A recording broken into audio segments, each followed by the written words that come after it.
March. Priscilla said she liked it. You listen and then you can maybe figure out why she liked it. I don't know, maybe not. Deny not the body in some vain attempt at sainthood, but rather be with it in experience. If it reports pleasure, take that as it seems. Likewise, what pain presents. Listen only to this. Neither pursue nor avoid its requests. Be in the flow of the material, receive it as it comes, trying all the while to observe unattached. Notice if ego's promises are kept. Only then, after some time, can the body and the world be freed. Release coming when the dreamer awakes, and realizing the dream says, I, you, he, she, we don't want this anymore.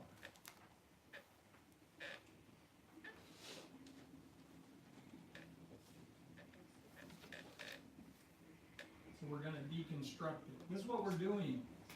We're deconstructing, well, when we're on the path, we're deconstructing the ego. Taking it apart. We call it ego undevelopment. Because we are more. We are more than that. We are more than personality. This individuality that makes up the ego is really just a thought pattern. And what we want to do with these practices is to interrupt that thought pattern. It's based on one thought. That one thought that we are separate from the rest of life. And then that separation, that thought of separation, because the separation itself can't be real, but that thought of separation then generates other thoughts, which when spun together form our self-image. And this small self wants to be large and in charge. This is its desire. It wants to be noticed. It wants to stand out. But it is really nothing but a group of erroneous ideas. In the material world, which this small self has made, the body seems quite real. And the genes, which direct the formation and behavior of the body, are designed to make sure that they are copied and sent down the line in a long progression and succession of more bodies. In order to assure this continuation of the genetic line, certain traits are required.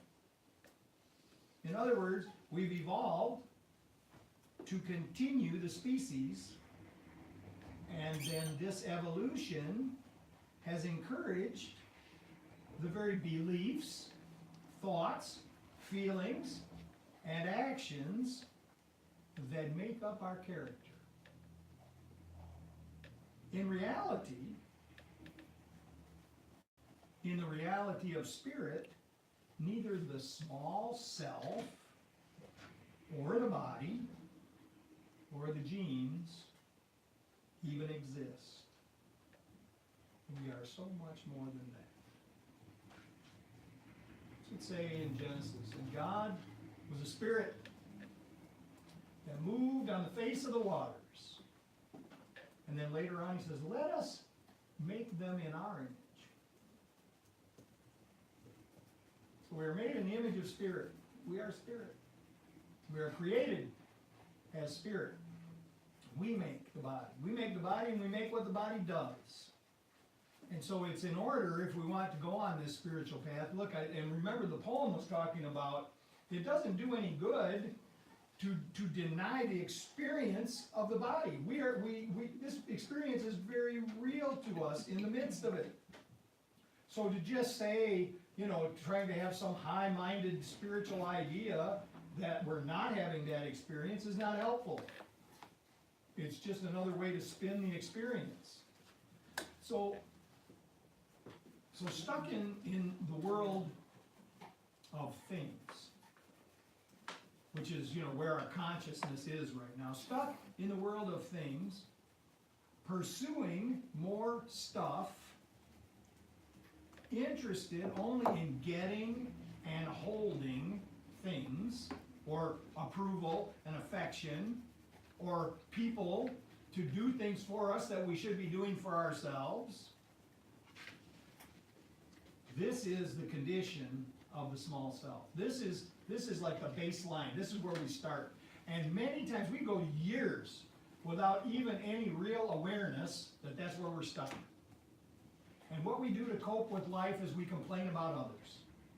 We complain about other people not cooperating with our agenda. We complain about circumstances and events getting in the way of the things that we want. And we can fall back into it in an instant. Even after we're aware of it, we can fall back into it again. Failing to achieve these desires of the ego, we continually look to blame. We look to blame. We look to blame others or organizations or circumstances. And even once becoming aware of these tendencies, we then move to blaming ourselves. Once we're aware that we've been rather dickish in life, can I say that? Yep. I did. Say it again. Once we become aware of this, that this is how we've been operating, then it's all about, again, the ego just turns around and finds another spotlight to be in. And it says, it's all my fault. I did this. I'm just worthless. I'm the worst. Everything, I can't believe everything that I've done. This blaming is much different than actually just taking personal responsibility. Taking personal responsibility means that we say, when I did this thing, I was wrong. Let me do something to heal it, that's a different kind of an approach. But the problem is that these two states of blaming you and blaming me will start to oscillate. They will start to just flip back and forth. And so I can get hung up again, for years. I could be hung up in this whole idea of it's my fault, no, I can't deal with that, it's your fault.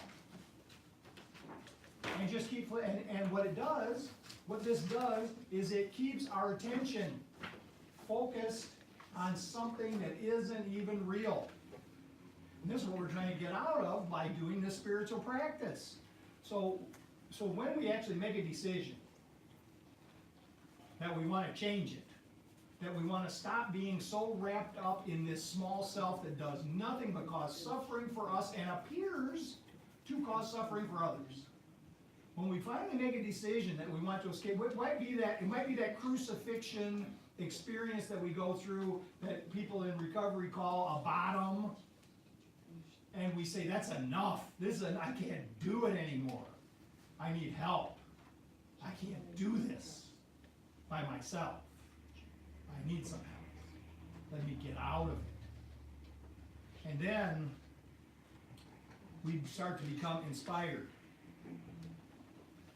by not just the example of others, but their spoken aspiration as we go to the people who can actually help us. We hear them talking about wanting to give. We hear them talking about their spiritual experiences, whether it's at church or in meetings or perhaps some other organization that we might belong to.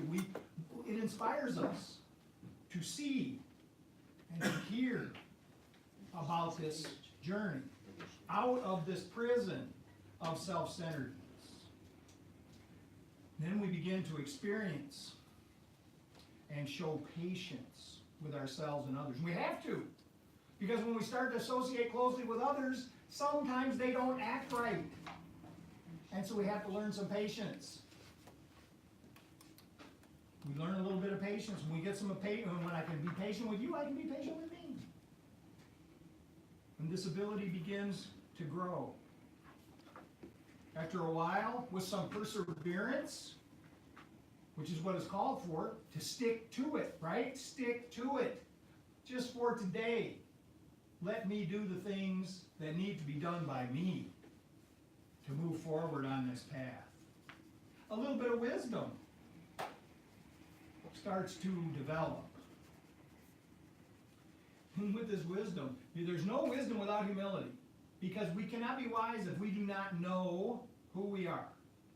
We will certainly not appear wise if we continue to have to act like something else. So this humility is just this simple idea. It's not saying that we're less than, because that was the problem. That's the oscillating problem. That's the problem that we go to and then go away from. Either feeling inferior or superior to others is the main distraction. So humility is not about being inferior. It's about having this knowledge. It's about having self-knowledge and knowing who we are first and foremost, and we can know this at least intellectually, that we are children of that great mother whose lap we crawled up into in that meditation. That's the first thing and then also we can be aware of our failings. This is just knowing. Yes, we are aware of the things that we have done. We are aware of our tendencies. We need to be. So, we figure it out. So then we have to understand that once we're on this path, and this is the thing that can really just halt all progress, is when we begin to think we should be farther along than we are now. Because this vacillation will occur. We will flip-flop back and forth. The ego is not just going to lay down and die. Got to trick it. We got to trick it into taking some kind of elixir. More on that another time. So this vacillation will occur, but we understand that what's going to happen here is that if we continue on this path, the ego will be calm enough that we can work on these ideas. And we will start to notice that even when it is calm, it will still be somewhat fed by approval and appreciation from others. And we'll still find ourselves looking for, when we really do a good job and we're acting the way we are aspiring to, we may just look out the corner of our eye and see if somebody's watching. See what kind of approval we're getting. And we know we're straying off the path, but at least, we are taking the proper action. And as soon as we notice, we're free. So, some serenity starts to descend upon us as we surrender further into this ongoing attitude of gratitude, because as we stop complaining about life, it's so strange. When we stop complaining about what's happening, this gratitude just kind of slips in and allows us to see the good that is happening to us, the good that is unfolding every day. So we establish and we cultivate an attitude of gratitude in which we become generous, not so people will say we're so nice. We become generous for generosity's sake, because with each act of generosity, we establish more gratitude in our heart. And so the sense of lack, which was always such a difficult thing for the ego, it's one of the main tools of the ego, because it's always saying, I don't have enough, I need more. And so the more generous we become, the more gratitude that we establish, the weaker the sense of lack becomes, until it falls away and we reach a contentment that just is, and is not reliant on the events of the day. This is a journey that we're on. We're on this journey. We're going from one point of view to another. And as we are going along and we'll be able to be quiet, we are establishing this conscious awareness of the unity of all life, and we begin to see the connections. We begin to see how everything is working together for good. Where before, and when we get caught in the ego, it seems so apparent that everything is conspiring for bad. But what's really going on is that everything is working together for good. We're able to respond with forgiveness. We're able to respond to forgiveness. And the forgiveness is not about saying some kind of letting things go. It's about seeing that it didn't really happen. So this forgiveness that we're applying here is the forgiveness to any situation that the unity of all life is not apparent. If it doesn't look like love, it's not real. It's just something we're making up. And we may be making it up in conspiracy with each other, so it seems even that much more real, but that's the forgiveness that needs to happen. We need to see through the conflict to the unity and harmony that exist in reality. So, extending the light of love to all the shadows. And I remember Frank saying this years ago, you can't go into the alley to help people. You've got to stand outside in the light where the people in the alley can see you. So in other words, he was saying, do not get in the shadows. Do not go into the shadows. Bring the shadows to the light. And this is part of forgiveness. We as we bring we actually become the light. We are. It's even that much that we're becoming. We're remembering. We're remembering that we are the light. And in our remembering then, we radiate to all those who come our way. This is a process. I'm talking about this process of deconstruction. Taking this ego apart step by step, knowing that every once in a while it rebuilds itself. It can happen 4 or 5 times in a day. More. We're becoming the light. We're remembering the light. We serve in all things. When we get this idea in our head, what Narcotics Anonymous says about this is the 12 steps prepare us for a life of service.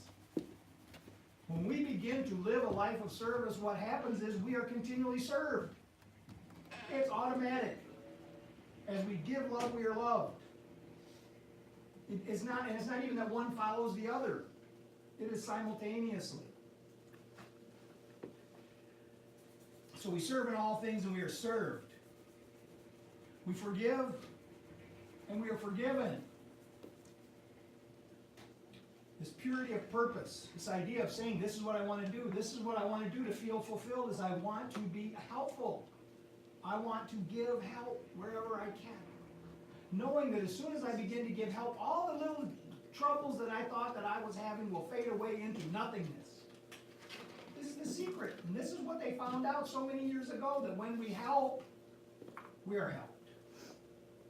So we begin to experience moments of perfection. And do not deny it when it happens. When for an instant you are feeling loved. When for an instant you know that everything is okay and there's nothing to worry about. That is a moment of perfection. When you have an absolute sense that you are connected to life.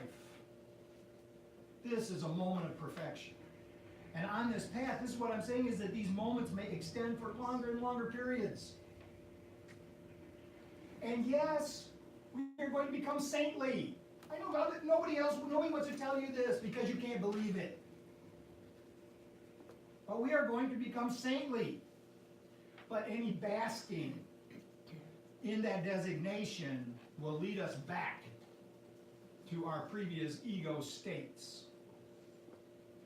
It is unlikely, though, that we will progress steadily to perfection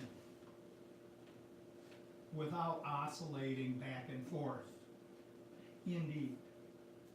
We are spiraling up. We're spiraling up. Our path, our spiritual path, is an upward spiral. But sometimes we are directly over a spot where we had trouble in the past. And so there may be some trouble again. But we keep that vision that this path that we are on is continually spiraling upward.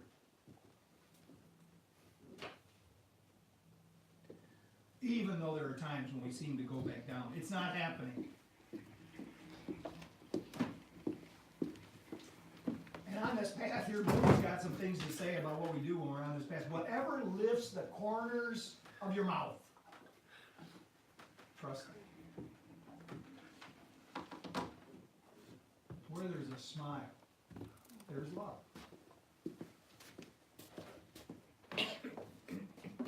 This is the ego wanting to change. The ego says, I want to change circumstances so they're in my favor. In other words, the ego wants to change the world, the material world, into a world that is more favorable to its outlook. So what Rumi says about it, he says, yesterday I was clever, so I wanted to change the world. Today I am wise, so I'm changing myself. I know that quote. This light that is in you, what he says about it, he says there's a candle in your heart ready to be kindled. There is a void in your soul ready to be filled. You feel it, don't you? This is the impetus. This is the motivation.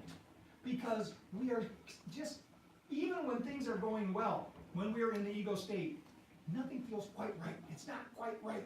It's not quite enough. There's just, it's not, it doesn't last long enough. It's not sweet enough, or even turns bitter in our mouth. But when we were on this path, what we were doing is we are lighting the candle.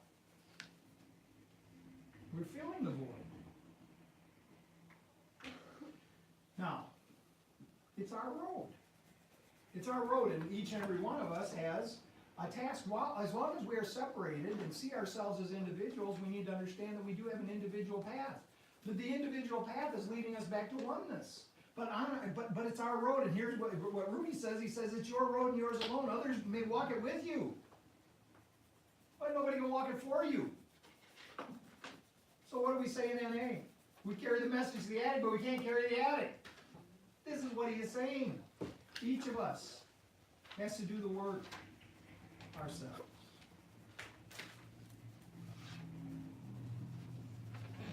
But it's not bad. It's not bad. I read a racquetball, or I watched a racquetball video, and I thought it was very interesting because the name of it was Dancing with the Ball. Not at the ball, with the ball. And the whole idea was to move in such a way that the ball was in front of you as if it was your partner. And you do not take your strike until exactly the right moment. And then I thought, how great would this be if I could actually get to the point? It's an aspiration, Glenn. It's an aspiration. When I get to the point where I'm dancing with the ball. Well, here, and Rumi says about dancing, he says, dance until you shatter yourself. There you go. And what's he talking about? He is talking about the ultimate deconstruction of the small self. Dance with joy until that little tiny thing disappears. Be empty of worrying. Be empty of worrying. Think of who created you.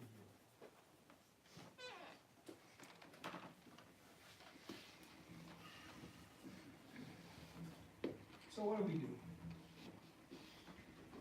Looks like what we want to do is become aware of where we're at right now, in the moment. Then make this decision, start walking the path. And here he says, as you start to walk on the way of peace. So all we have to do is take the first step. How many times have you heard this? All we have to do, we begin with the surrender, take the first step. Take the first step on the path, and the next step will become apparent to us.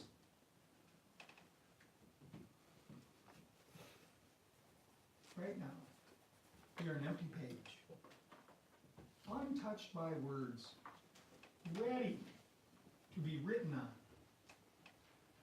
by the divine hand.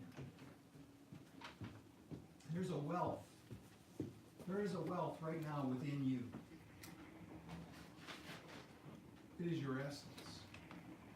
And it is your return ticket to the kingdom of heaven.